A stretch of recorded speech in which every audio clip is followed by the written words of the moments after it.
Ngayong araw, tatalakayin natin ang ilang issues sa ASHI.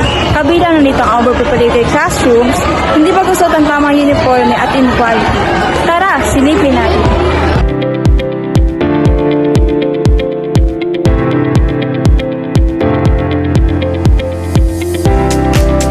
As you can see, maraming students sa loob ng isang classroom. At alas kabilang nito ay 60 o tumataas pa. So, bakit na ba ito naging issue sa inyo bilang isang estudyante? Ito naging issue sa akin bilang estudyante dahil sa sanhi ang init. Dahil sa sobrang dami namin sa classroom, sasalito ng init at dahil din sa kakulangan sa electric fan at sumasabay pa yung maingay na estudyante.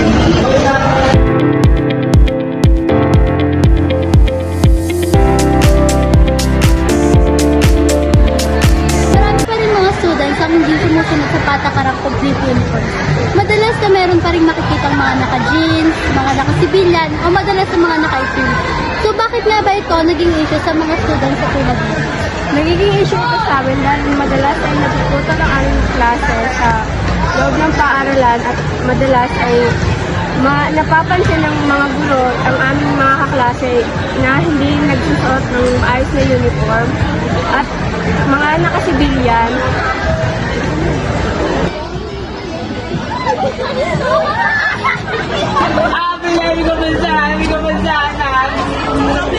Ang inequality sa mga average at matatalino ay totoo nga bang issue ito para sa mga estudyante? Totoong issue ito para sa mga estudyante, lalo na sa katulad kong average student lamang.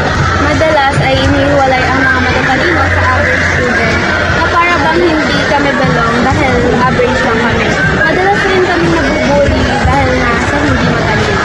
Dahil sa issue ang inequality o hindi pantay na pagtingin sa mga tao may kapansanan o dark colors. Bilang estudyante, naging issue sa amin ang hindi pantay na pagtingin sa taong may kapansanan dahil madalas silang napapagtawanan